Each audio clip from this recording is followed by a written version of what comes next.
Can I just add something? See, Yes, when you are saying gluten free, I doubt if there is any technology available now in India where they can separate the gluten from the wheat. Else, please go ahead with your millets, which Yes, are gluten free. there is millets. There is oats also. Oats doesn't Oats also. contain. Oats nowadays they have this natural rolled oats and steel cut oats. There are a lot of controversy, and these are all marketing gimmicks. yeah, And the best thing is, you have to tell the user, please go ahead with the available gluten-free cereals. That is the right, best approach. yeah, Like for example, when you are talking about the protein powder which has been imported,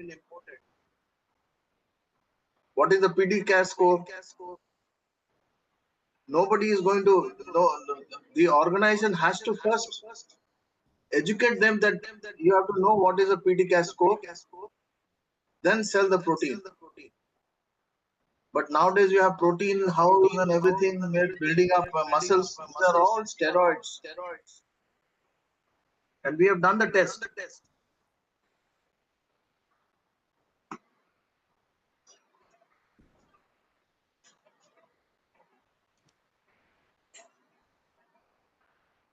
okay. Yes, So I think we should start. Yes. yes, sir.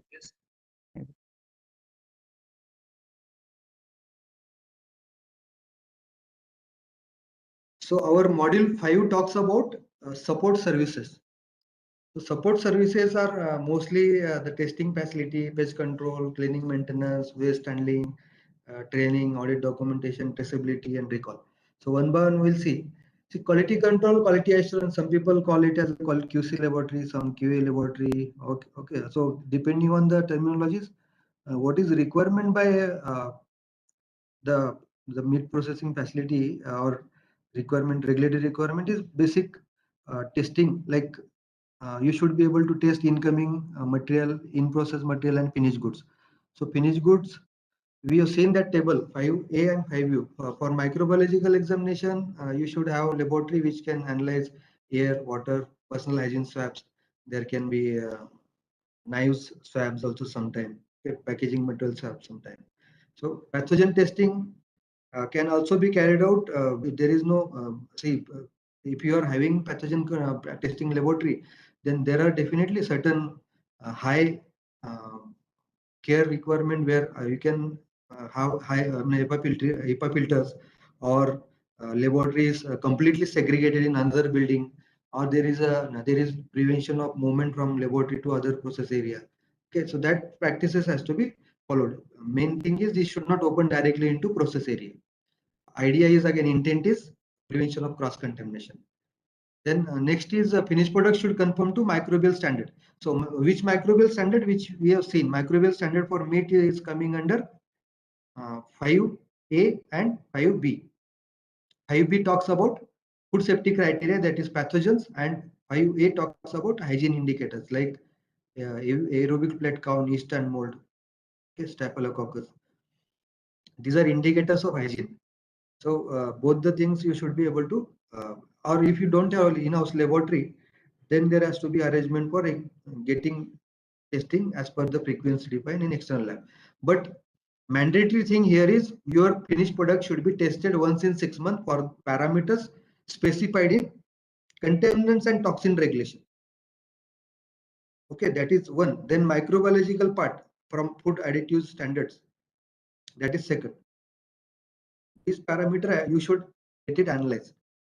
If you are claiming something, again that parameter should come, like high protein. So high protein means, again, that parameter has to be there in the analysis. Like that, there will be heavy metals analysis, pesticide analysis, drug residues, antibiotic residues, then naturally occurring toxins, okay, aflatoxins, that will come under this 6 monthly testing.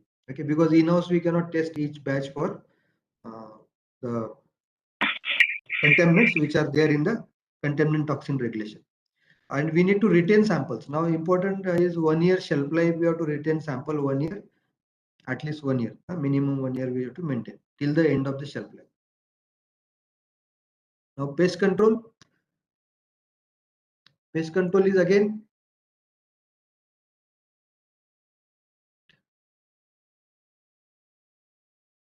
so pest control system. So pest control will be through a integrated pest management. Integrated pest management talks about the approach which is called as 4D approach, which we will discuss. Controlling pest infestation is important. The person who is carrying out the pest spraying outside area or providing the service should be having the license that is under Insecticide Act. Then there has to be immediate actions on if you found out there is a pest infestation, even single case, because there can be a bigger issue. So in terms of cockroaches, like uh, we uh, we find some dead cockroach and then we have to get to the root of that area from where it is coming. Okay, bed station, even station which is like poisonous bed should be kept outside area. Inside area you can use glue pads. Okay, pesticide spraying is only allowed outside area, not inside process area. Apart from that, there has to be like container label has to be approved. They should be on the file. MSDS has to be there. There are multiple requirements. So that need to be coming under pest control. So FSSA may talk about pest control, but we have to do more than that. Okay. They may not be detailing this because regulations are like that only. Okay. They may not detail it, but uh, expectation is more. Like this pestoplast. Okay. They can be of insectigator, like the insect get disintegrated in first pestoplast. In second, it gets stick. Okay, so inside you can have sticking type, outside you can have killing type. Okay, that killing like breaking type, because this type of uh, where insect get disintegrated, if it is inside, it will fall into the product. Again, contamination will happen. So considering this, you have to use these devices as a monitoring devices, not the killing devices. Okay, so it's not a killing device, it's a monitoring device where we will get back below it. There is a tray where insect will fall and you will be able to count the numbers or weight in grams. So based on that, you can decide there is increase in contamination of life. So this is a method where you need to ensure that 4D method of pest control is followed, where you will have to first deny entry, seal all the areas. In food processing, if you are allowing small open area, it will cause pest entry and it will again breeding and then further problem. So make sure there is a uh, prevention by fixing, by air curtain, by strip curtain, by mesh. Okay, then we deny shelter by providing by avoiding false ceiling. Uh, Shelter can be avoided by preventing the gaps, crevasses. Okay, small holes. Rodent can enter from a small hole also, so it is not to be avoided. Then denying food, once they enter, no, they, if we don't give them food, they will go back because they are there in search of food. uh, Many times rats, rodents, they enter the processing area and they damage the equipment by cutting the wires and all inside. They stay there. Okay, and during night time they might cut the wire, so there is a huge loss on behalf of equipment assets. And even food, there can be food safety issues. So deny food, don't ensure cleanliness, housekeeping, and then automatically they will not come inside because they don't get any food inside.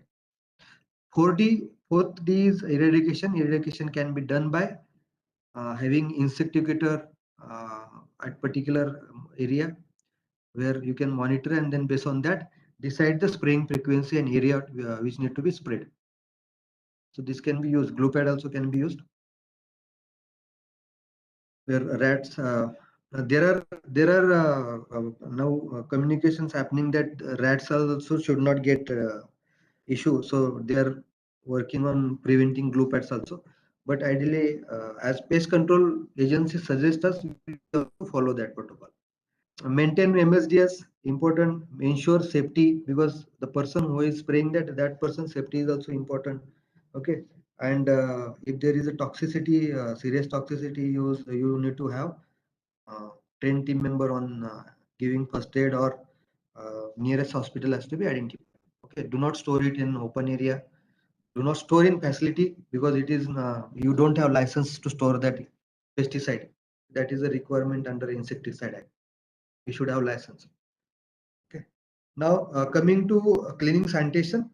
Cleaning sanitation,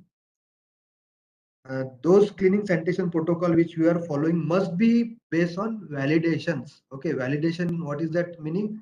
Validation means we are taking the microbial swabs, cleaning it, sanitizing it, and then again taking the swab. So what is the reduction percent? If it is not reducing significantly, then we need to increase the concentration or time. The chemical change can also happen. We can change chemical also. Based on that, our methods of cleaning should be validated. And we need to have monitoring arrangement for checking the effectiveness. Like there are equipments, ATP bioluminescence, where cleaning can be checked in a minute. Like you can just take a swab, put in the equipment, that small equipment machine, ATP bioluminescence, ATP, it will give the reading. Based on that reading, you can decide it's clean or not. Okay, so person responsible for cleaning has to be identified. His training, uh, proper training has to happen. Okay, and records of training has to be maintained, including the cleaning of cleaning equipment is also important, like the foggers, foaming machines, sprays which we use. Those also need to be cleaned at periodic interval. These are the steps which we need to follow. In meat processing, it's mostly the meat pieces, fat, other product residues. Sometimes it is the plastic material, sometimes bones. Okay, so removing of this is dry cleaning. Okay, remove that. It's not like water you should put it in drainage. You remove it separately so that your cleaning chemical requirement, water requirement will significantly come down. So you need to soak. Soak means small equipment can be soaked, but some equipment can be sprayed with the foam. Okay, fogger. Fogger will help you to reach to area where hands will not reach. So fog will go inside and it will loosen that small pieces or meat pieces. So soaking, then physical cleaning. Sometimes manually we have to scrub. Suppose it is a crate, suppose it is a small ball. So this all has to be scrubbed. Okay, so it can be manually done, physical cleaning. Then it is rinsing. Okay, appropriate time is given. Then rinsing is to make sure detergent is removed. Then drying it. Drying means removal of excess water. It can be done by allowing the equipment, standing it for some time, or small equipment can be paper towels can be used, or it can be scrapped with the scrubber. It depends. Like floor can be scrapped with scrubber to make it dry. Okay. Sanitation, sanitizing agents can be applied. There are different sanitizing agents approved for food industry, which is mainly sodium hypochlorite, and there can be quaternary ammonium compound, there can be peroxide based compounds are there. Okay, so this can be used as a terminal disinfectant. And then suppose you are keeping the equipment for more time, it has to be rinsed and again sanitized, and then you can use it for processing. So cleaning and sanitation, what are do's and don'ts need to be known to the person. Okay. uh, Temperature of water, in case of sanitation, it is 82 degree, but ideally if you are using pressurized water, it should be 50 to 60. Okay, you can go up to 65, but 50 to 60 is ideal. Cleaning and sanitation program, because sometimes if your temperature is more, it will cook the meat and it will expand, and then we cannot be able to, it will be difficult to remove. That is the reason ideally 50 to 60 degree. uh, this program should also cover floors, wall, other areas, and then make sure there is no dog, cat, birds inside process area. Okay, sometimes it is like there are entry areas and cat may come inside. So make sure those all gaps are closed. Okay. Yeah, building periodic washing, painting has to be done. That is again important part. Then coming to cleaning sanitation of waste bin, this has to be non-hand out operated, and it can be cleanable. Okay, proper cover has to be fit above that, above the waste bin. Water potability criteria shall be is like followed for cleaning and sanitation water, that 10,500. Okay, highest 10,500. Chillers, again, chiller is the area where there will be continuous storage of carcass, and there will be dripping, there will be smell coming up. So chiller also needs cleaning frequently. That is again depending on your storage volume, depending on the time required validation. It will be like every 4 to 8 hours you can have once round of cleaning of the chillers. Equipments and tools, there has to be my voice. Okay.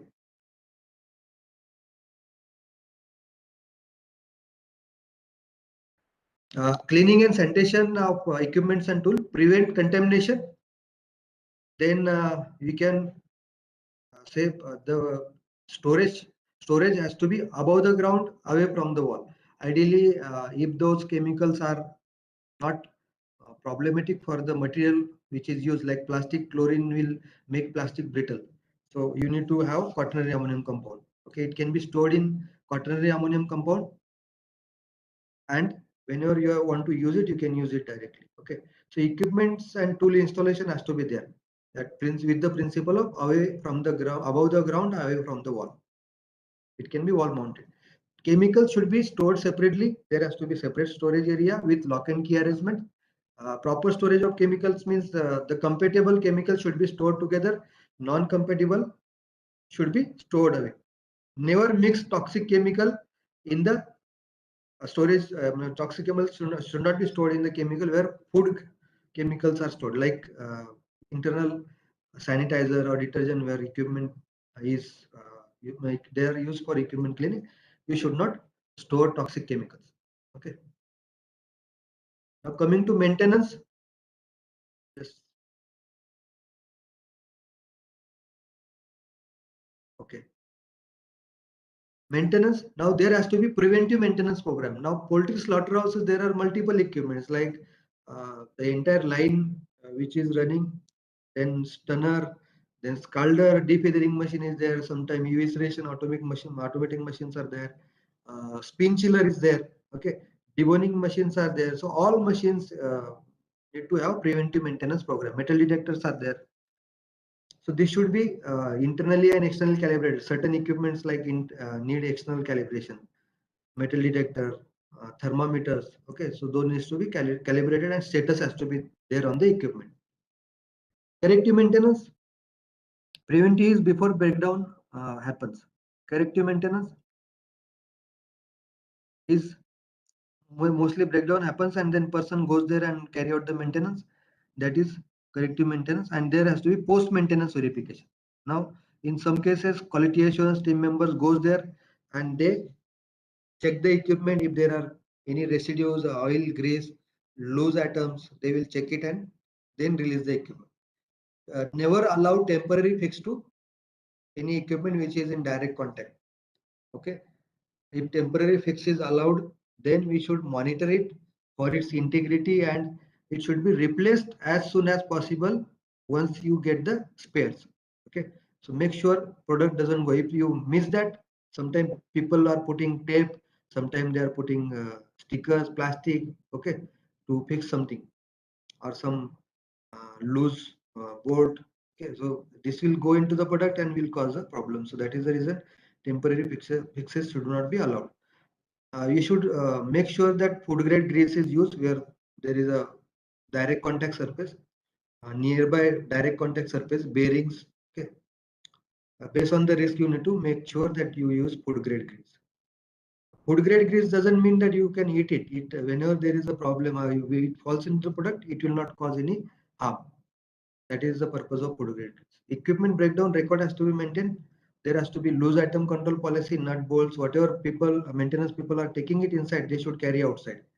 Sometimes they forget. You might have heard the cases where doctor forgot the scissor inside the stomach after operating. Okay, so they realize it after some time, and then again they have to reoperate. Here also it is similar thing. If you put loose something inside, then it will go to the customer. There are chances. Okay, so make sure this is followed. Waste disposal we have already discussed. Efficient drainage system, plumbing system should be proper. Slope has to be there. Open drainage should not be there. because majority of the time once we put the solid material, it remains. So the proper drainage, there has to be rounding, my round bottom, so that it will easily move. Slope is important, okay, and it should be connected to the effluent treatment area. Okay, waste disposal, we have discussed this part. Waste disposal system should be, there is a pollution control norm like consent for establishment, consent for operation, consent for uh, CFE, CFO. Okay, consent for operation is about running that ETP plant. Consent for establishing that plant. So we should have that, and the entire water or wastewater has to be treated through this. Okay, this is one of the color coding methodology. This will help you to identify, sort different types of waste. All the waste which is generated in process area, that specifically meat, bone meal, inedible fat, all this should be rendered, that is cooked and made into powder form. That is the ideal thing. Okay. Training and management. So whenever we are conducting training, now today also there will be one exam at the end of training. This exam once cleared, then only you will get this particular score for passing that. I don't know, Mr. Gaurav has explained. I am don't. I think he has put or not, but there will be 60% mark, right?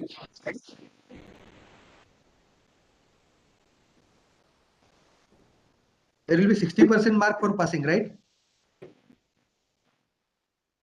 Okay. So training on basic food hygiene. Yeah.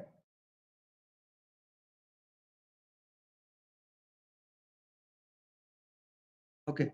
So training on basic food hygiene safety practices, which should include handling poultry product, carcass, pest control, personal hygiene, cleaning, sanitation, all this. So these need to be given to all people involved in FSMS implementation, supervisors, internal auditors. Sometimes training needs has to be identified. Apart from that, also people need some training. So training need has to be defined. Their evaluation has to be done. Effectiveness has to be checked. Okay, whether they are doing it. Suppose we are training them for hand washing and they are not washing hand, that means training was not effective. Okay, then it has to be checked. There has to be induction training for new employees, and there has to be refresher training also. All this training record has to be maintained. Okay. Now training management uh, must be based on documented procedure. Okay, there has to be documented procedure. Now any FSMS system, it will be based on plan, do, check, act. Okay, PDCA.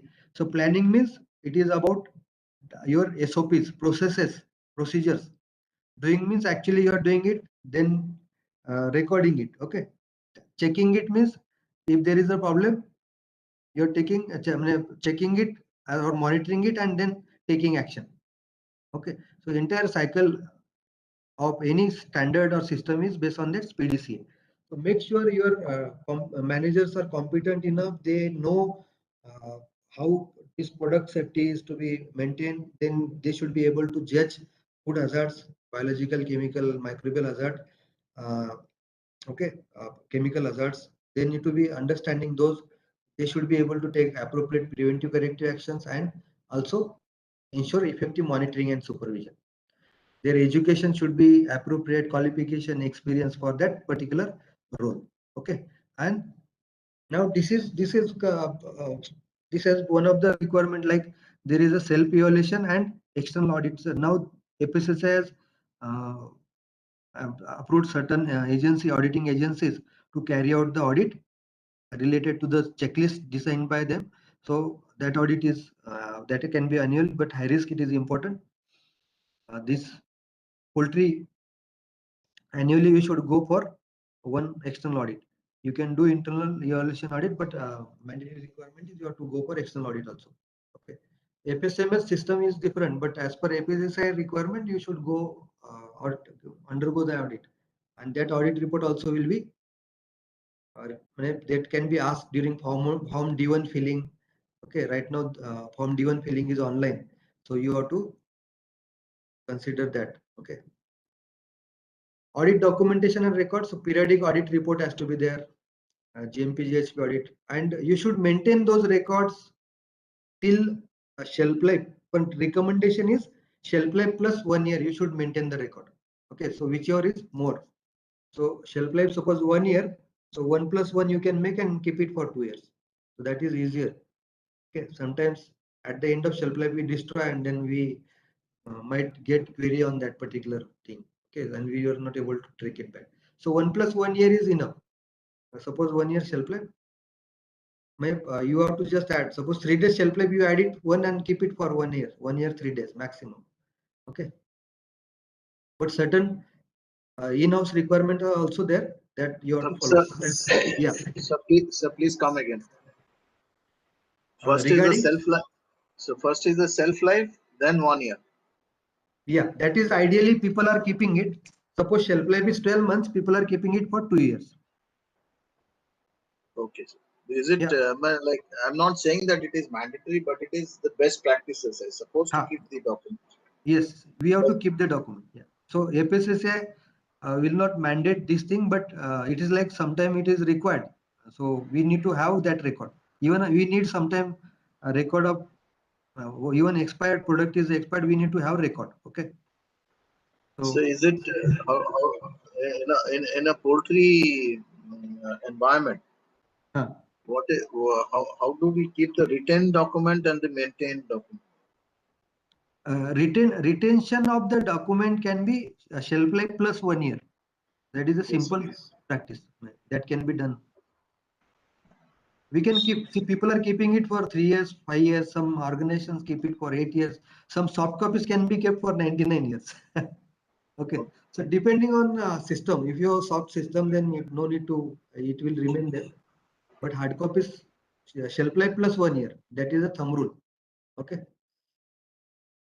Now, product information and consumer awareness. So what is the importance of product information? Anybody? Sir, actually product information gives the customer the basic data of the product. Along with that, they can also check the quality and quality parameter and its shelf life also. Right. But product information also is as per the provision of the Food Safety and Standard Act of 2006. Yes. See, that is the product information and labeling is required to so that consumer makes the informed choice. That is the important thing here. See, labeling is for whom? Labeling is for consumer. Okay.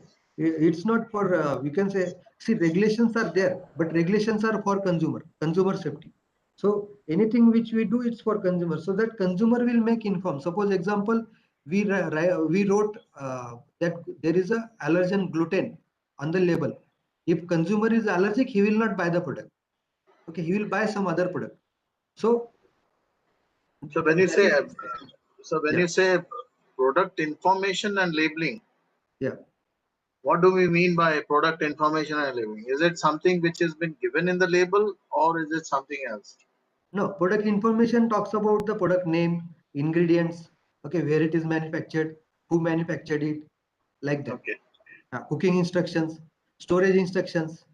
And so labeling is the process in which you give the labeling is the value process and which, yes, when you give the information. Yeah. Okay. We give information through labeling. That is one way to say it. Okay. Okay. Yeah. Actually, sir, this is the consumer right, so we have to give the information. Yes, we have to give the information, and even regulation are asking about that. So that is the reason you start as a food safety supervisor, becoming food FOSTEC trained special course food safety supervisor. You should start checking the label. You just if you are at home, whenever you get time, you go and check the label, one label. Okay. Today also you start, evening also you go home. If you are at office, go home and check your labels. Okay, there are multiple labels in our house. You can check it. It is differently. Yesterday I had this Haldiram's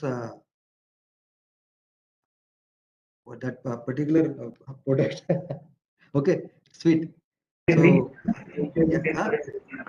sir, if we are exporting our product and it is exclusively for export, and we are not selling in our domestic market, in that case, suppose we are supposed to label our product as per our FSSAI regulation, or we should follow the importing countries rule? Because some of the importing countries, they even say that you don't put this veg, non-veg logo, all those things they are actually denying. Yes, yes. So you So have to in that follow case- importing countries regulation. Okay. Yeah. Okay. Yeah. In this case, importing countries regulation you have to follow, but Yeah. you have to give declaration that these products will not be sold in Indian market. Okay. Okay. Okay. Authority might ask you that Yeah. they will take the declaration that you should not Yeah. sell in Indian market. Okay. Right. So consumer awareness is important, that we should give information where consumer will not do any mistake, and he will make sure the product is consumed properly. That intended use, remember the intended use.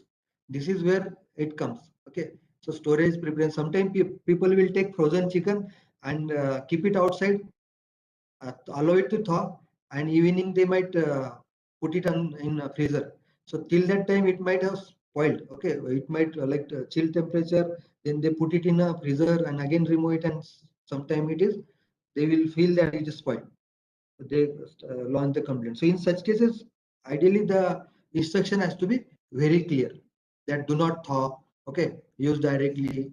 If once open, refrigerate within 30 minutes or 1 hour, whatever time you have to validate it. That an entire thing what we are putting has to be validated, like cooking instruction. Cooking instruction has to be validated, right? So it's important. This part is important. All parts, but this is specifically consumer comes. There is a requirement that complaint handling system. We should have complaint handling now. FSSAI has given recall procedure. So one question over here. Yes. It is related to that, like when we are talking about consumer awareness.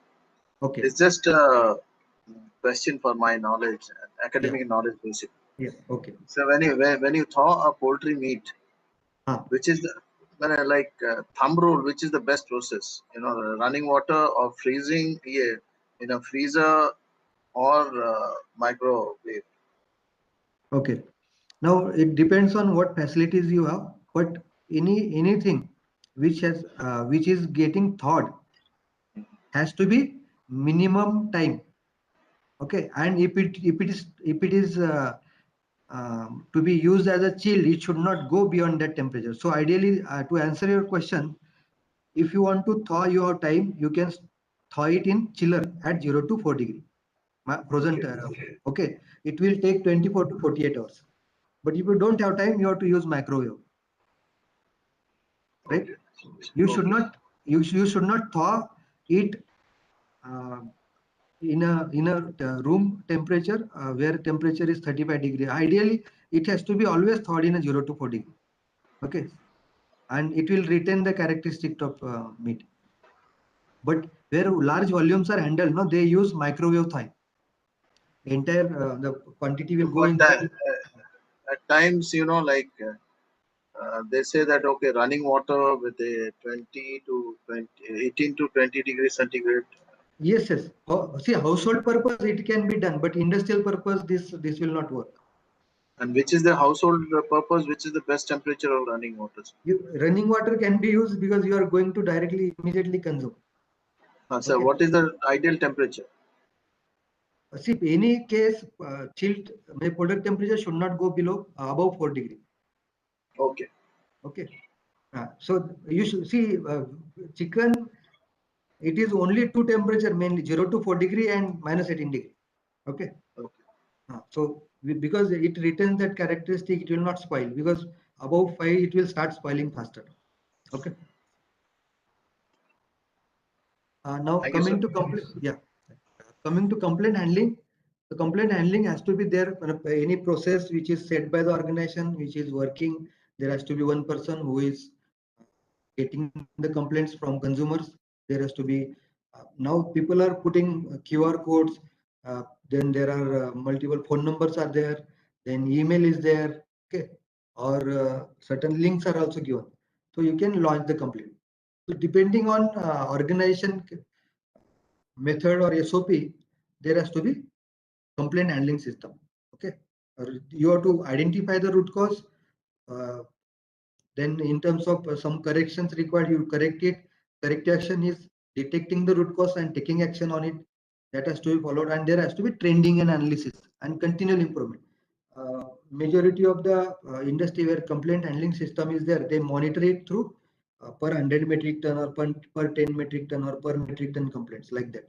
So that depends. So trending has to be based on the targets set, okay, and each complaint has to be analyzed. Okay. In between there is exercise now. So anybody from poultry slaughter plant? I think I can see some of the people from SKM. So whose responsibility is to provide information given on label in your meat or poultry plant?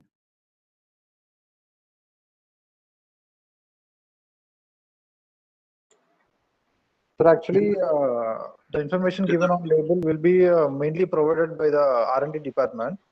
R&D, okay. So the complete information is given by the R&D department only, sir. Okay. So also quality control. Sometimes quality assurance team or quality control team, they are also involved into that. So Quality. have you discussed this regulatory requirement now? Recently, the labeling display regulation requirement has come. So have you discussed Yes, sir. that? You discussed, no? You're discussing that requirement.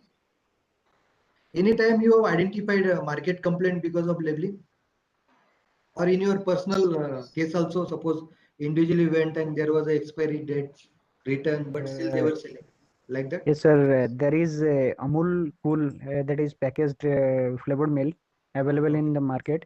I just registered a complaint about the curdling of the milk. Okay. After 48 to 72 hours, they registered the complaint, Okay. and also provided the compensation. Okay. And I am already satisfied with their system, Amul. Yeah, And, might be due to leakage or something. yes, maybe there So is. what happened? So can I join in? Yes. Yes. See, in a Tetra Pak, what happens is it bloats up. Yeah. It bloats. Then you know that yes, something is wrong. Yes. And why I asked you about the thawing and other thing is because at times what happens is that when you take a Amul fresh cream, these guys who are in the retail, they keep it in a different temperature environment. Yeah. And that creates a problem because when you pour it out first, at times, water comes, then the that thick portion of the cream comes in. So Yes. it is bad. Yeah. So you go and do it. And here also we have a local milk. Yeah. Government milk, home fed. Like the cover of the curd, it bloats up. So it is bad. Yes. So It we is have given, indication. it is an indication. We have given and they have accepted it. Or the chas also, it bloats up. Yes. Yes. But mostly that's a failure in maybe during handling. So everything, handling, Q&C, they don't see the trend. Like what you said, trend analysis. How Yes. many complaints does it come? Somebody has to be serious about it. And if you put it in a time series graph, then you can have a correlation between then you go to the traceability. Where the Yes. milk has come, whether you have done it, who is the worker over there. The root cause analysis is not there, RCA. Yeah, it's important. Now what is happening now? FSSA has one app which is where consumer can launch the complaint. Okay. So that app, it's like it is going to register, and even the POSCOS portal. POSCOS portal is new licensing portal. Yes, sir. This complaint data will be available. Okay, so they have made a provision onto that. So it will FSSA is improving on many aspects, and it's like fastest regulations are coming up. It will help both the industry as well as consumers. So when you said responsibility of the info, it is basically the R&D, QC, and the supervisor also, line supervisor. Yes, line supervisor also. They have to check. Yes. They have to check, like somebody has to do the monitoring and verification. Yes, yes. Every time, one person has made mistake, that doesn't mean everybody should make mistake. Okay, it can be identified by the person.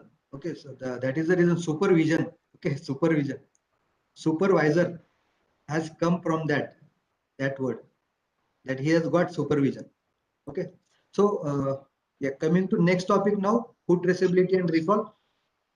FSSAI has guidance note on this. Okay, they have guidance on recall requirement, and that can be followed. That is available on the website, which we have seen morning hours.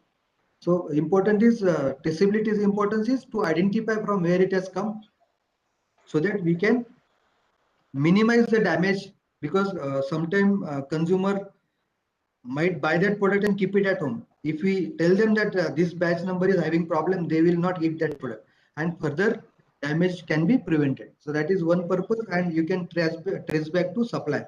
Okay, entire chain can be traced back from where problem has come. Okay, so anytime there is a recall is getting your product back.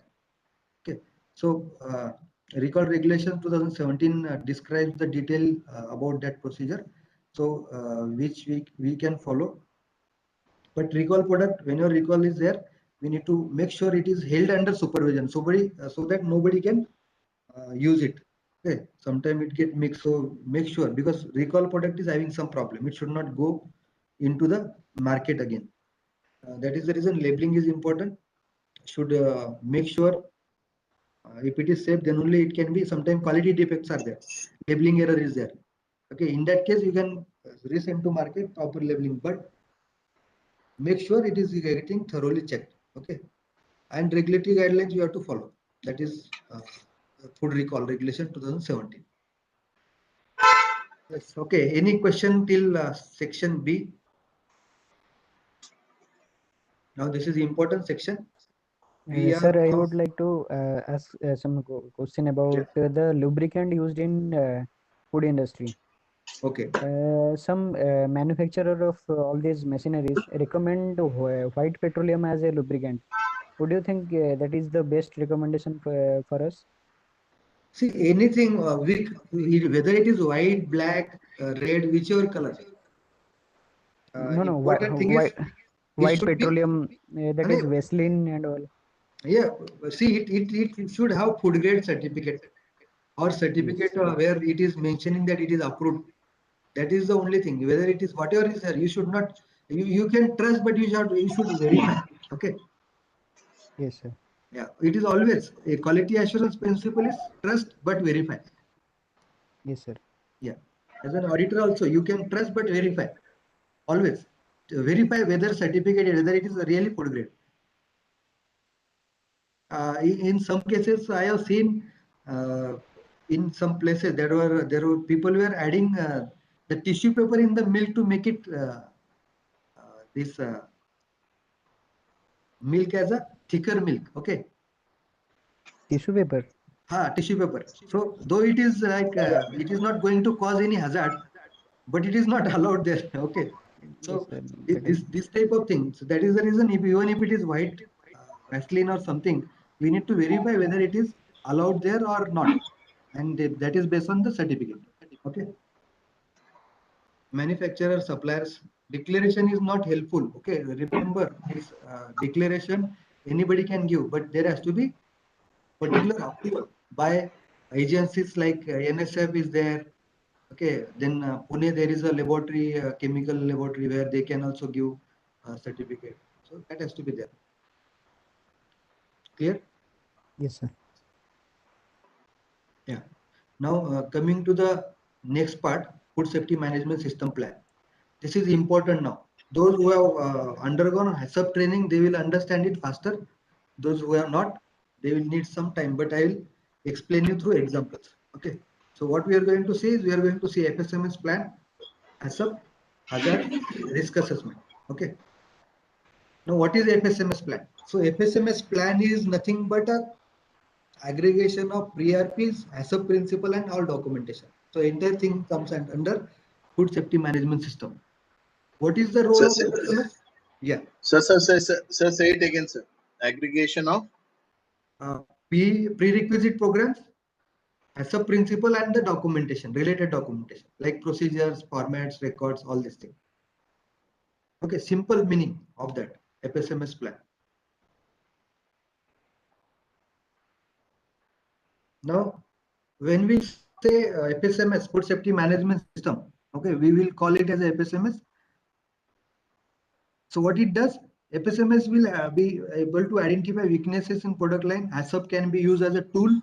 Okay, HACCP is like just like a tool. Okay, if we use it properly, it will help us. If we don't use it properly, it will create problem. Mostly, HACCP, if it is implemented properly, it will help us to prevent problems or complaints. Okay, it's not like 100% foolproof system.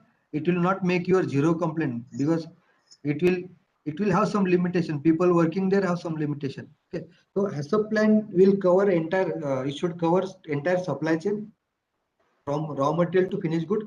Okay, entire process has to be covered, even including in retail product. Final consumer use also need to be covered under HACCP, because consumer can make some mistake and can get into problem. If they don't cook chicken properly, they might get into problem if the meat is contaminated. Okay, so hence it is FSMS plan talks about entire food safety management. Now coming to HACCP. HACCP is a hazard analysis. Yeah, go ahead. Sir, there is like HACCP plan and SOPs, and there is like prerequisite programs. So, sir, Yeah. all these are the part of like we can say food safety management system, right? Yes, yes. Okay, sir. Entire thing is FSMS. Okay, HACCP is Okay. part of that. HACCP we will So see we now. can say HACCP, all these are the part of this yes, FSMS. yes. See, if you further want to simplify this, uh, HACCP is a heart of FSMS. Okay, Okay. then PRP is a base of FSMS, and Okay. documentation is a area which is running those things like management system element and food safety element. So documentation will help to run this system. Okay, Okay, sir. clear, no? Yes, sir. Clear. Thank you. So sir, come again, sir. When you say PRP is the base of FSMS.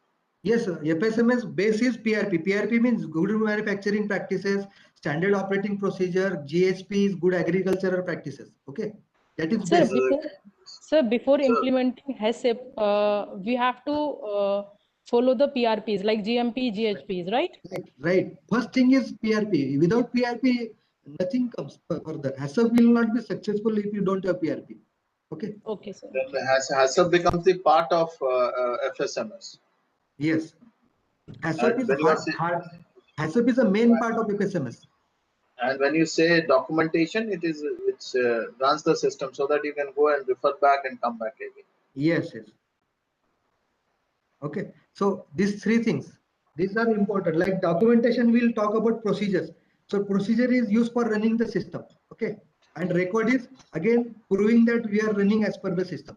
So documentation will cover records, procedures and all. So it will help to run the system as a and PRPs. Okay. Training, other things will also come under it.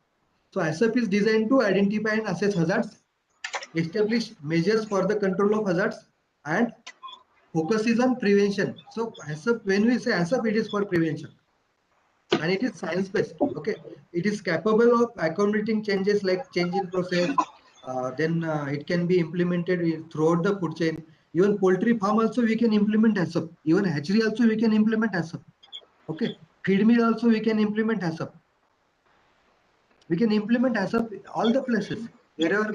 Even somebody wants in a pan shop also they can implement HACCP.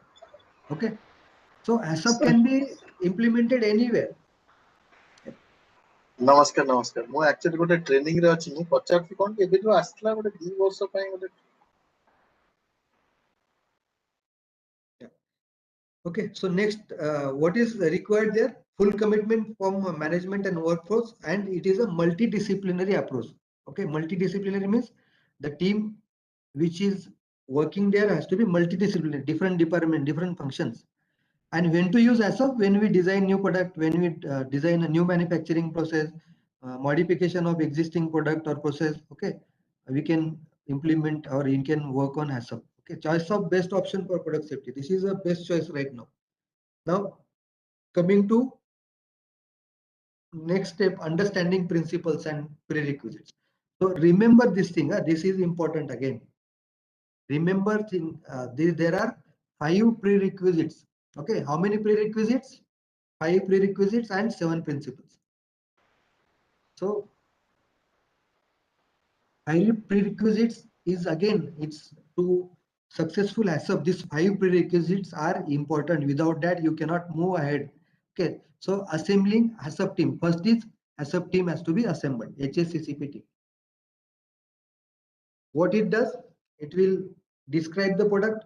Team has to be multidisciplinary.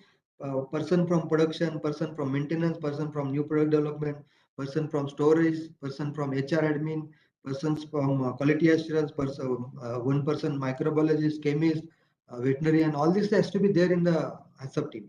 Okay, and then you have to describe the product. Describing product means its physical characteristic, its chemical characteristic, its biological characteristic, what are the allergens, what is the intended use. Intended use means how it is going to be consumed.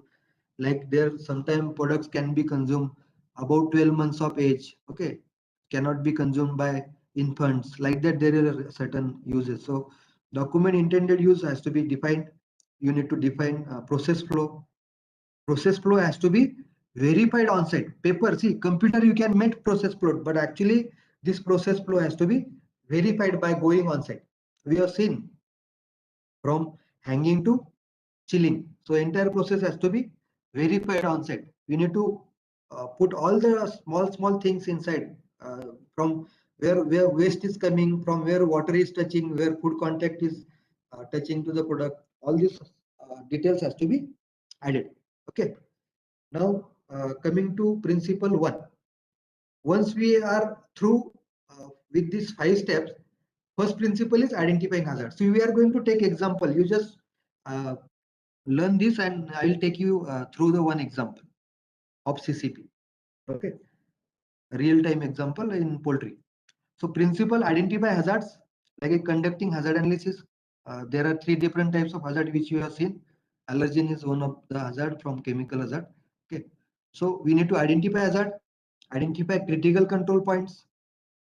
Then we need to establish critical limits. Okay, establish monitoring action. Critical limits is mostly, suppose we say cooked product at 75 above. So critical limit will be 75. So after that, you have to establish monitoring action or monitoring procedure. Okay, what is to be done to monitor? Suppose temperature. So who will monitor? How it will be monitored? When it will be monitored? That has to be mentioned there. So this is a plan. Okay, remember this is a plan. So we are working on plan which will be describing everything what we are going to do. Then put corrective actions. Corrective actions is identifying the root cause and taking action on it. Corrective action. Then establish verification. Mostly there will be production person who will be monitoring it, and there will be quality assurance person who will be verifying it. Okay, this is the structure in industry, majority of the industry. So there has to be records maintained. So these are 7 principles. Remember this. These are important as well. Okay. 5 prerequisites and 7 principles. Now we have learned about hazard. Yeah. So can you quickly talk about the principles again? 1, 2, 3, 4. That's it. Okay. So first principle is identifying hazard, that is conducting a hazard analysis. Then second principle is determine critical control points. Third, establish critical limits for each CCP. Fourth, establish monitoring actions. Fifth principle, establish corrective actions or corrective action procedures. Principle 6, establish verification process. And principle 7, establish record keeping. Okay, record has to be maintained there. So these 7 principles and 5 prerequisites is important for a successful HACCP. So coming to hazards, physical, chemical, biological, we are aware. We need to specify those hazards. When we say bacteria, we need to know which type of bacteria, like poultry, salmonella will be there, E. coli will be there, staph will be there, okay, Campylobacter will be there. So this type of pathogen you need to identify specifically. We should not write only bacteria there. Okay, pathogen's name that should come specifically there. Glass pieces, metal, plastic, stones, chemicals, which type of drug residues can come. This has to be detailed in your HACCP. Now this is a risk assessment. Now next step is risk assessment, which we need to understand. This is a simple risk assessment based on the wordings like very high. There is a logical approach also. Sometimes there is a codex decision tree also. Okay, and there is a number also. So logical approach can be through numbers. So this is one methodology where risk assessment is carried out. So understand these two terminologies like probability. Probabilities means likelihood of occurrence of anything, okay, which can happen. Here we are discussing about food safety. So what is the chance of the risk occurring? Like frequent, likely, occasional, seldom, or unlikely. Okay, so any food safety hazard, what is the probability? So we can say frequent. Sometime it is like a stone, so we say unlikely. Sometime it is hair, we say frequent. So risk will always change. Okay, but severity will not change. Okay, severity, suppose a glass piece comes, person is going to get injured. Okay, that is a severity. So consequences can be like, now next terminology is consequence. Consequence can be insignificant, minor, significant, major, severe. Now suppose you get a glass in your bread, or you get a glass in a meat sausage which you are eating. In that case you might injure your teeth, or it might get in, the glass might get into your stomach and it will injure your stomach, intestine. Okay, so depending on that you might have to go to hospital and you might have to operate. So it can be like, sometimes it is extreme, sometimes there is a death also. If it is a pesticide, if it is bigger choking hazard, the person may die. Okay, so this is a risk assessment. Now this is one approach here. There is another approach of decision making when we go for identification of CCP. Okay, so I would request Mr. Satya to read first question. Okay, and I will answer the question. Or I will ask the question, you will answer the question. So anything, we will try. No problem. Okay. Yeah. So I will ask the question. Okay. You Okay, take anything. You take a cooking as a hazard. Cooking as a step. Okay. So you can start out. So Yeah. I'm coming to the first thing. Ah. Is the hazard managed by the prerequisite program? There are two options. Yeah. One is yes, one is no. The So- yes in the sense is the PRP, the prerequisite program. Like for example, if you are culling the bird, and you say in an automated thing, you say that you can have it in a machinery and in a chain line. Then Yes. suddenly it breaks. Yeah. Then they do it by hand. Yeah. So the PRP is not there. Yes. So you go to question: are yes, the control measures in place or not? Yeah. If we First have question. a backup, Yeah. First question. if we First have question. a First, we will just first question. See, we will take a one particular step which people will understand, like cooking. Okay, cooking Yes, at 75 okay. degree. Okay. Okay. Now you ask the question. Okay, you ask the question now. That if we are cooking the meat, what is the internal temperature we have to find 75 out? degree. 75 degree is the temperature. So is the Temperature hazard and managed by PRP? Is this hazard can be managed by PRP?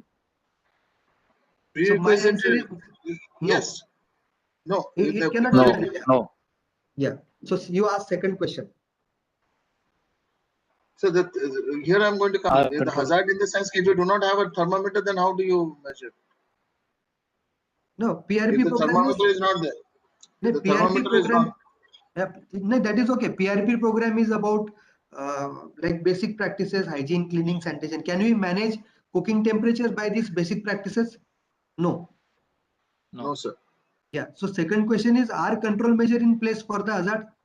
Yes. Control measure, cooking temperature, yes, yes. Answer is yes. Yes. So we go to Yes. third question. If somebody says no, then we have to put control measures. Okay. Yes, sir. Okay. Then third question is this process step specifically designed to eliminate or reduce the hazard to an acceptable level? So Yes. 75 degrees is specifically designed. Okay. So Yes, that sir. we get a safe chicken. So answer is yes. That means it will become a CC. Clear? So somebody says no, it is not specifically designed. Suppose Mr. Gaurav says, no, it is not specifically designed. Then what is the fourth question?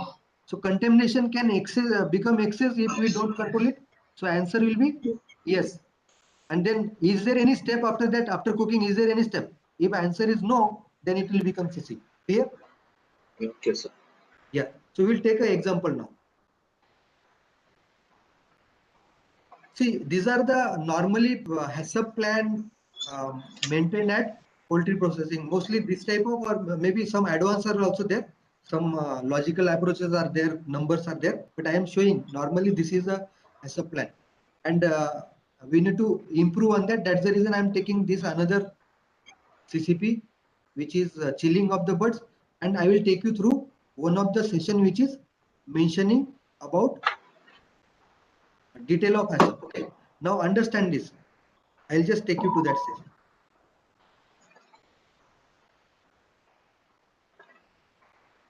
Now just quick go through about the process. We have seen FSMS plan, we have seen HACCP, we have seen hazards, on-site hazard review, bird unloading to whole carcass packaging. We will just quickly go through this photograph quickly. We will not stay there for longer time. Okay. I have explained you about the HACCP, which is having two maybe the basic requirement like GSP and GMP. There is a management system element which is like talking about documentation which runs that. Okay. HACCP we have seen this part. 5 prerequisites, 7 principles we have seen. Physical hazards we have seen in the morning. Chemical hazards we have seen in the morning. Biological hazard. Now this has to be like detailed, like listeria. Morning we were discussing about bacteria. Now what is related to poultry? Listeria, staph, E. coli, Campylobacter, Salmonella, Clostridium, sulfite-reducing Clostridia. There can be virus like hepatitis A virus, norovirus, hepatitis E, rotavirus. Multiple parasites are there. Okay. Now this is a flowchart. Okay. Hope you are able to see it. It is getting changed quickly, no? Yes, sir. Okay. So flowchart we have seen in the morning that procurement, holding, antemortem, unloading till chilled chicken. Okay. So this flowchart making is a part of prerequisite 4. Now what we are going to see is how this is done. First you have to see and visualize those part now. So you remember this bird holding area. Okay. From here you have to start.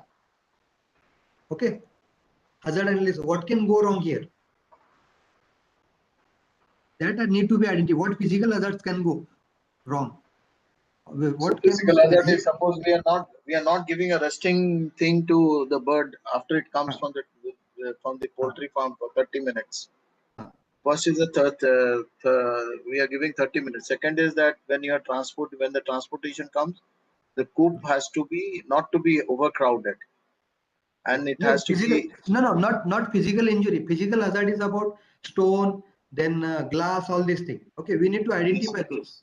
Microbiological can be see the birds.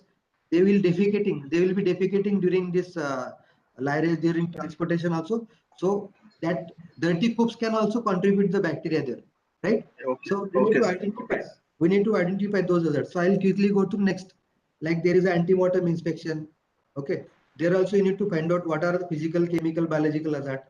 Then unloading, physical, chemical, biological hazard. Then hanging. Here people are touching the birds. Okay.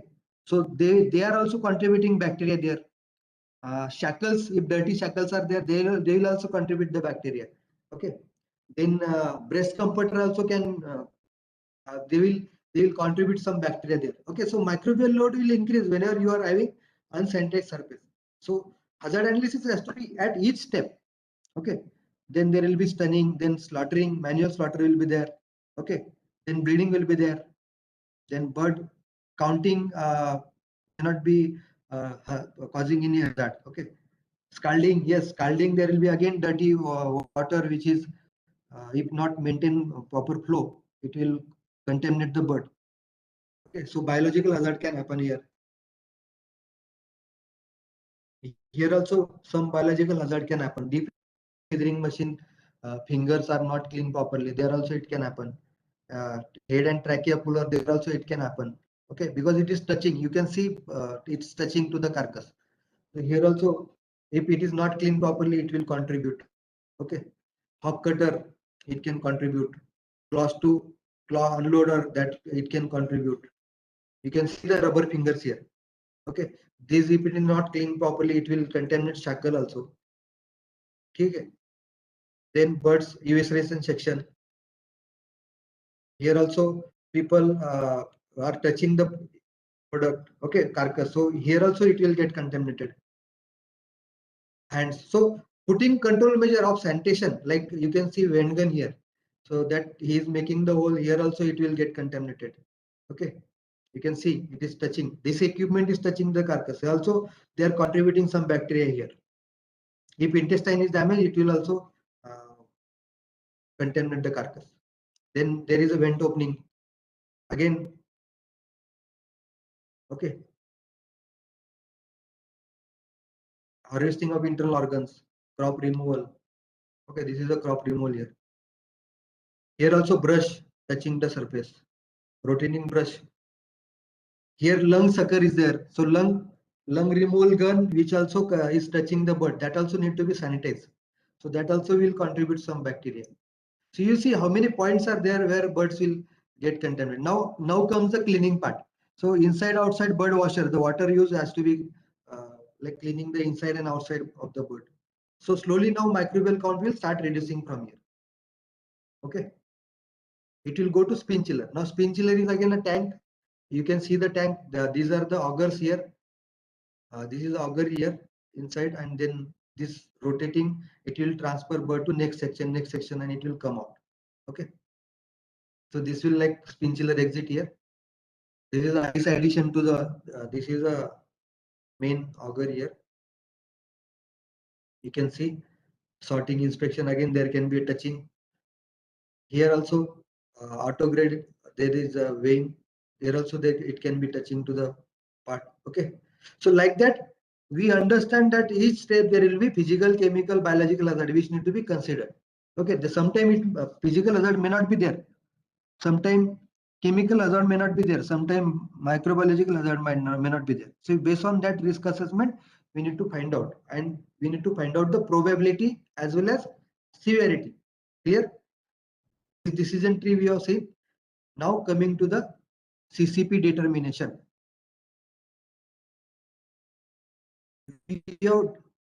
Now I will ask the question. Anybody from poultry slaughterhouse?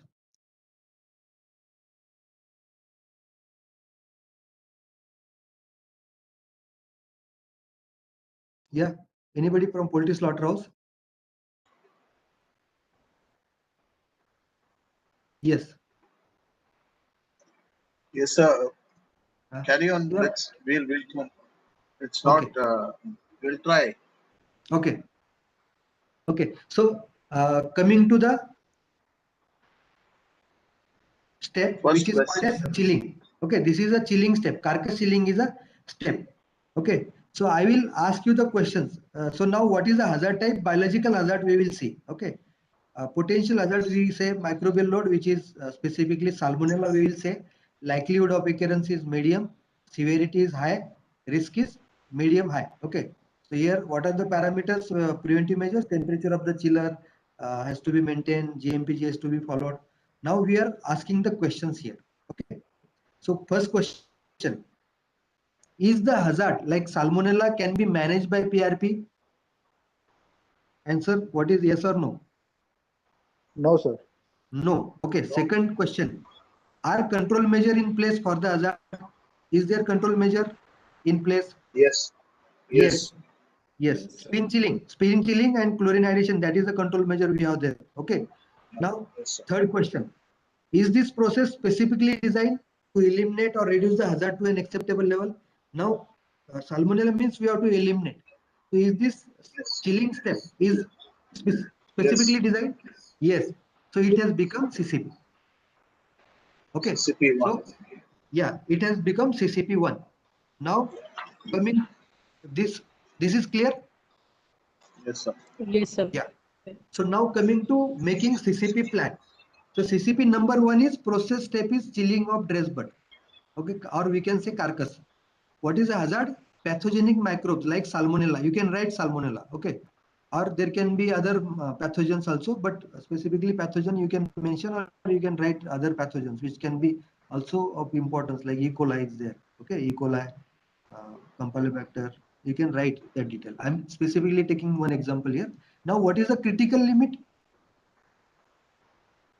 Critical limit. Is the limit at which we can accept or reject. Okay, that is the limit. It's a criteria. Now, if it is like bird temperature should be 4 degrees within 4 hours from slaughter. Chlorine level has to be 50 ppm. Okay, so this is a limit. But now when we say limit, this is a for initial beginners it is okay. But as a FASTag trained supervisor, you should dig into more details like parameter. Now one CCP is there where this many parameter. How many parameter? 1, 2, 3, 4, 5, 6, 7, 8, 9, 10, 11, 12, 13 parameters are there. And these are the values of that.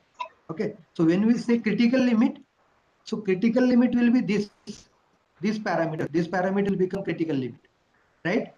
You may not have done this earlier, but you remember this, each parameter is important. Now, those who are from slaughterhouse, they can tell me if agitation or air pressure is not there, whether it will help or it will not help. If air pressure, agitation is not there, it will not be able to sanitize the bird properly. Okay, air agitation is given for ensuring that temperature, consistent temperature, and making sure that it reaches to all the cavities of the bird. Okay. Chlorine concentration 50 ppm is important. Water temperature is important. Inlet water temperature. pH of water is important. Line speed is important. Spin chilling time is important. Okay.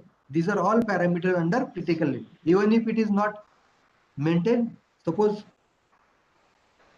water inlet is not maintained, that means you are increasing the microbial load, organic load, and chlorine will not act, and it will impact on salmonella. It will not impact on salmonella, and salmonella may get to further step. So these are the parameters and values which need to consider under CCP critical limit. Okay, and it has those all the parameter has to be validated. Then there has to be monitoring plan, monitoring procedure where what is to be monitored, how it is to be monitored, then when it is to be monitored, where it is to be monitored, and who is the responsible person. Now all this parameter like chlorine concentration, how it is to be monitored, it can be chlorine strip. Okay, temperature thermometer, pH meter, line speed by stopwatch you can check it. Okay, you spin chilling time by stopwatch, agitation air pressure by pressure display.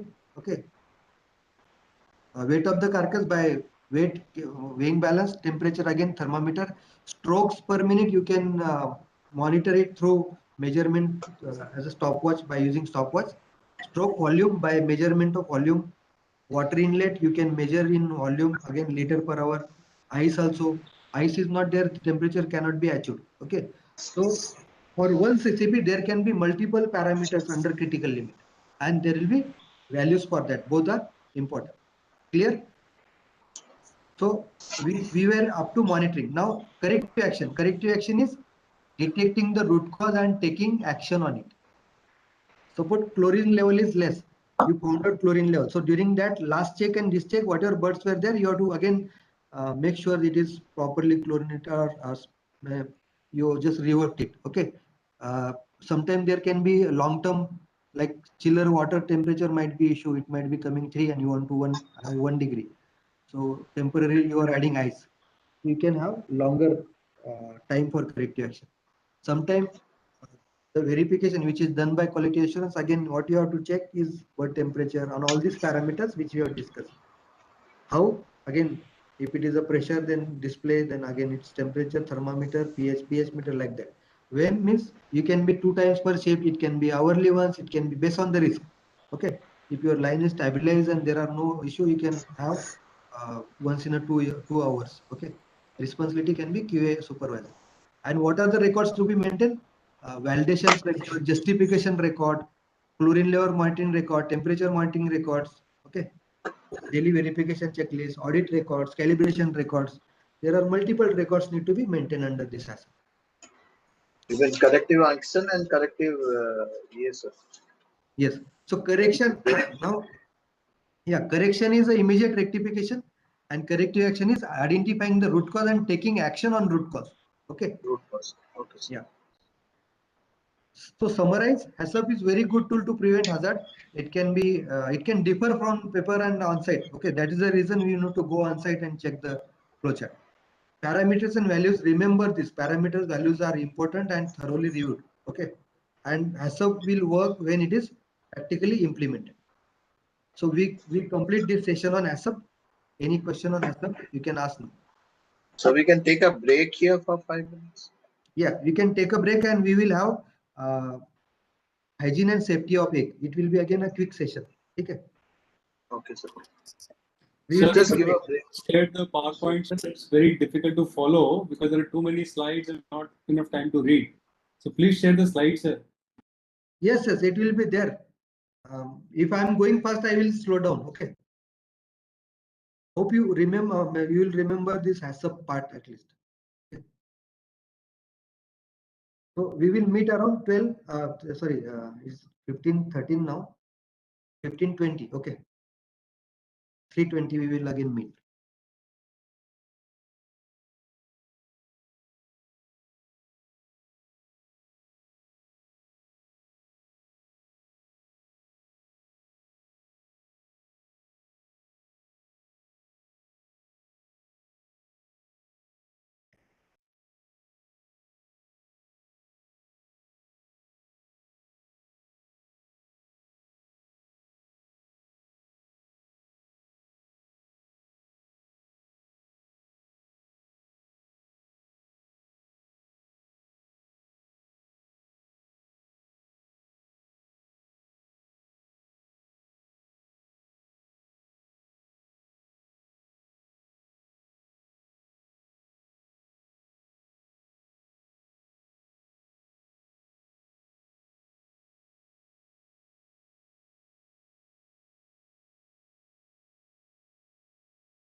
Okay, shall we start?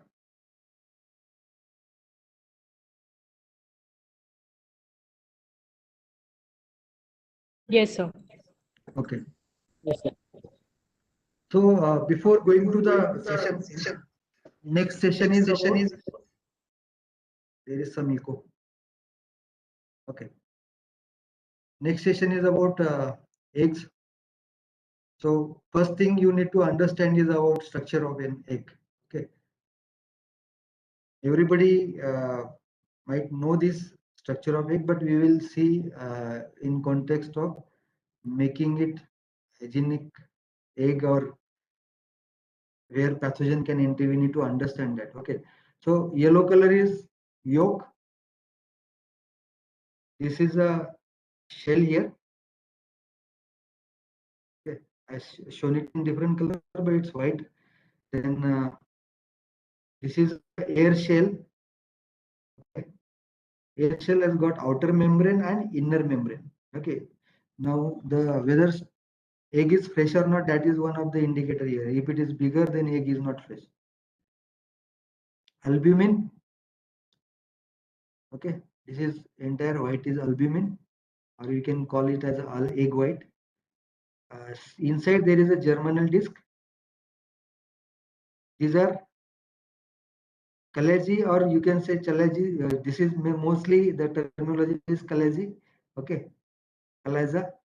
Okay, then this will hold this yolk.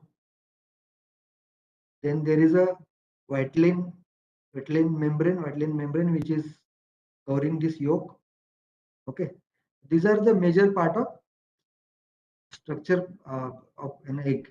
Okay, now there are certain key explanation. See, egg has got eggshell. Eggshell has got around 7,000 to 17,000 tiny pores. Okay, and it is made up of calcium carbonate. Now, whenever we are discussing about pathogen entry, it can or maybe contaminated egg. So egg itself may not be contaminated inside, but it external, because there is a natural protective layer. It is semi-permeable membrane which allows air and moisture, small is a very minute quantity, through its pore. So that layer is called as bloom or cuticle that helps keep out bacteria and dust. Okay, so egg is naturally protected like this. These pore channels are around 60 to 26 micrometer, and these are distributed. Okay, they are able to transmit the gases or water vapor, very minute quantity.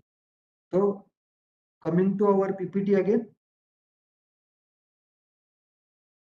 section D talks about hygiene and safety of eggs. So we will quickly go through this because we don't have much time. We have to cover COVID also. Sir, the screen is coming black. 1 minute.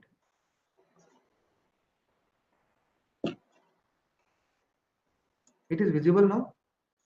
No, sir. Now it is visible. Okay. So you were able to see the egg earlier? So after the egg. Okay, no problem. Okay.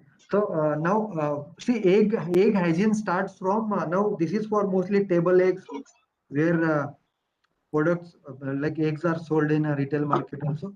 So we need to understand that hygiene starts from the farm. So collection and handling of eggs at farm. Uh, the farmer who is collecting it should make sure that the dirty eggs are removed from the eggs and they are separated. Cracked dirty eggs. Okay. Then hygienic practices are to be followed there also, because any container which is dirty can contaminate the eggs. So make sure that hygiene is maintained at the egg farm. That is important. Then again, incubated eggs should not be used for human consumption, where there is a like growth of bird inside, where chick inside. Those type of birds should not be used for human consumption. They should be disposed of. Egg collection should be done in a tray. Sometimes it is a plastic tray. There are particular equipment where they need to be cleaned properly. You can, as a farmer, we can use single-use container, okay, and their condition has to be maintained. Maintained properly means they should not be damaged or in a dirty condition. Egg selection criteria is mostly A quality and B quality. Okay, there are grading systems also, but for simple understanding, shell should be clean. So then we call it as a unbroken, practical, normal.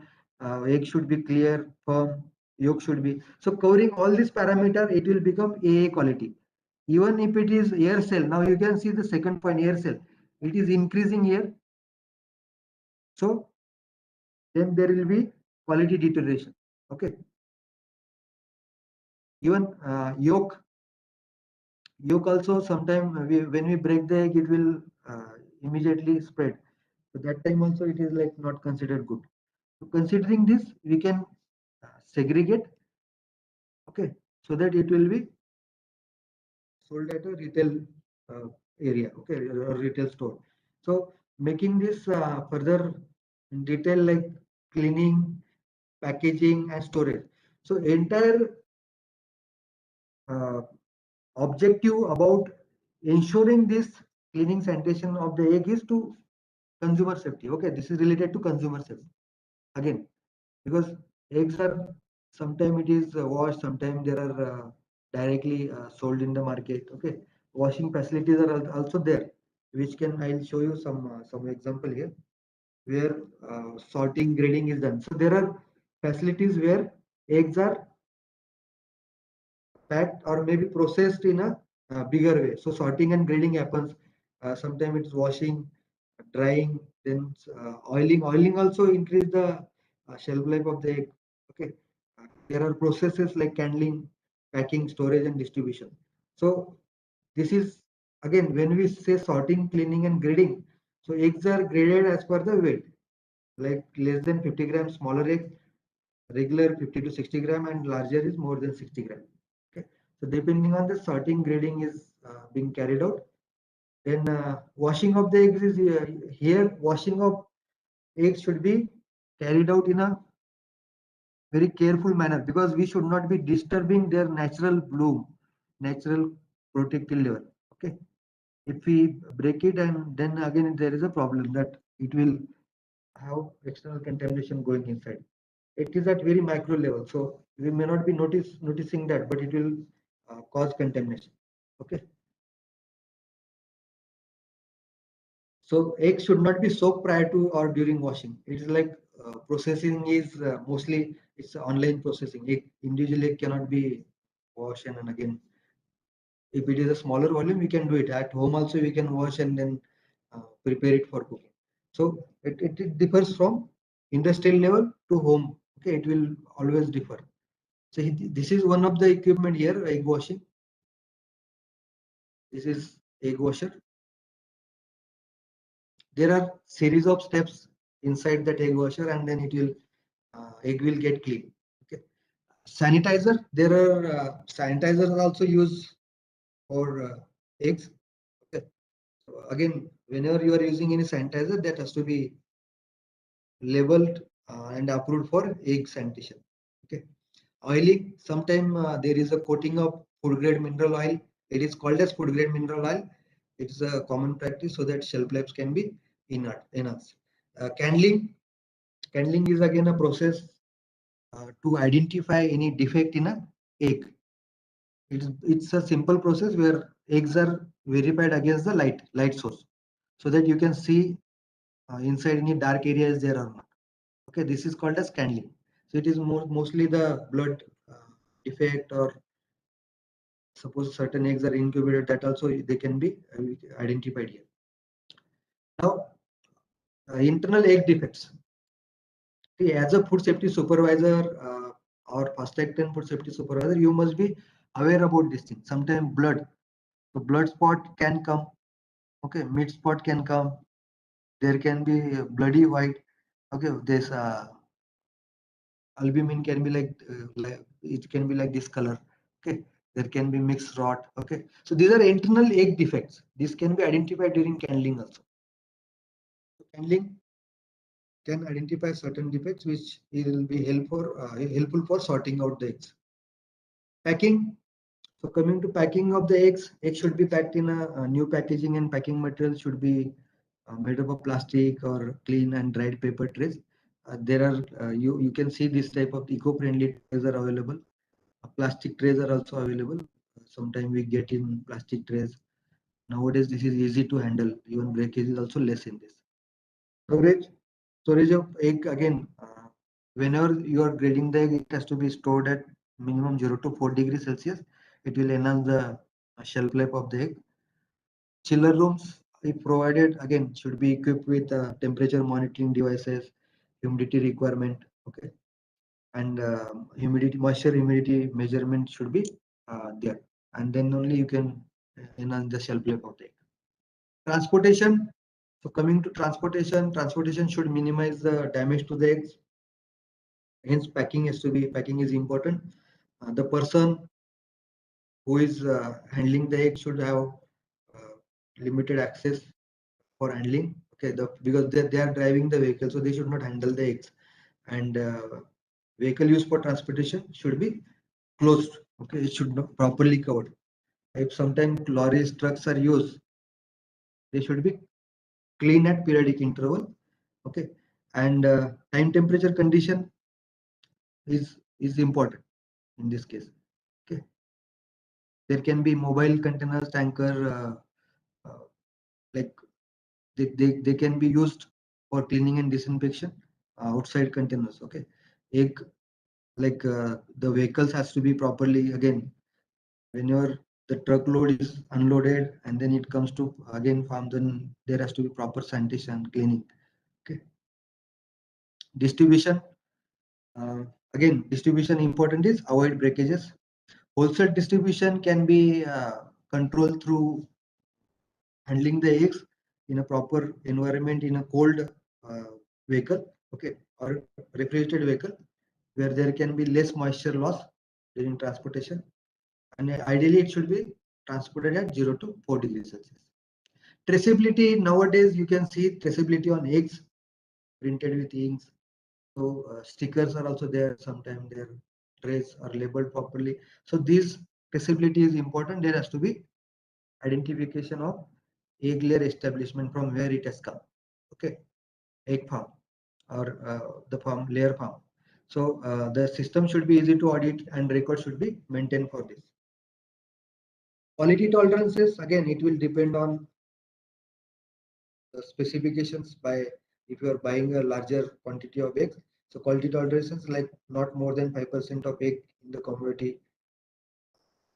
So these quality tolerances can be for breakage, can be some defect or cleanliness, weight tolerances, marking tolerances. Okay, so you can decide based on the quality specification. Tolerances are meant for accepting or rejecting lot. Okay, thank you. So any question till now? Sir, there is the system of in-ovo pasteurization system. Would you like to put some light on that? What is that? In-ovo pasteurization system. Egg pasteurization. Yes, Yeah, in this in-ovo pasteurization, we just do heat the water up to the 60 to 65 degrees centigrade and place the raw egg into that, and suddenly cool that to the temperature about 5 to 7 degrees centigrade. Yes, it is flash pasteurization. Yes, flash pasteurization system. Okay, okay. That's pasteurization on the poultry.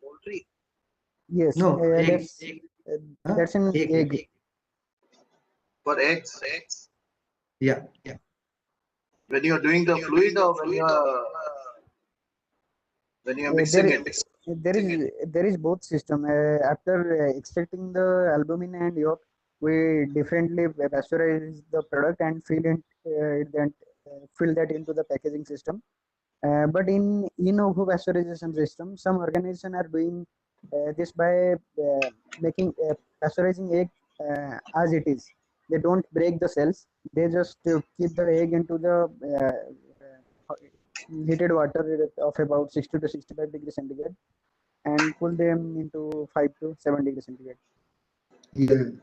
Yeah, there is a Australian organization that's also doing this in vivo pasteurization. Okay. India, anybody is doing? Because I'm not aware about it. Yes, sir. Some I don't know about Indian system, but there is European and FDA guidelines on this. Okay. Is it the I'm BRC? not aware. Is it the BRC guideline?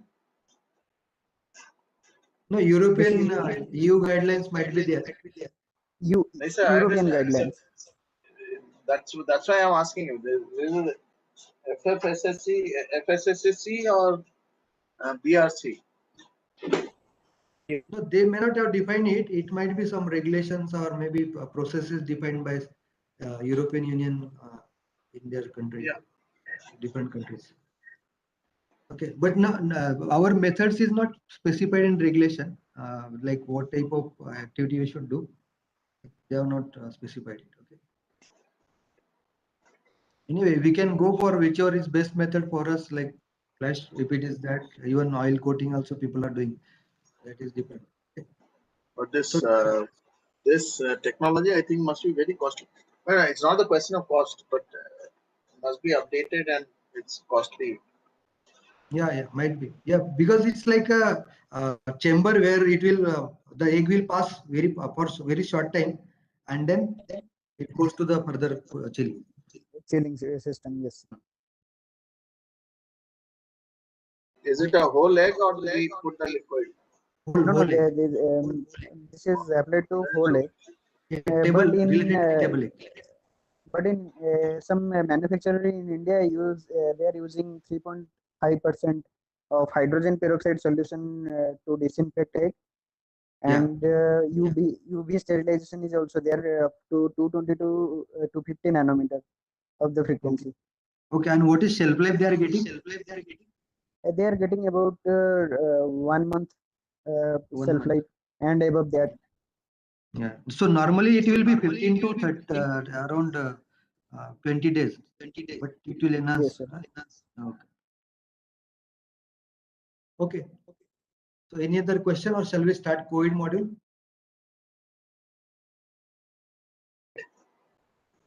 So let's start COVID.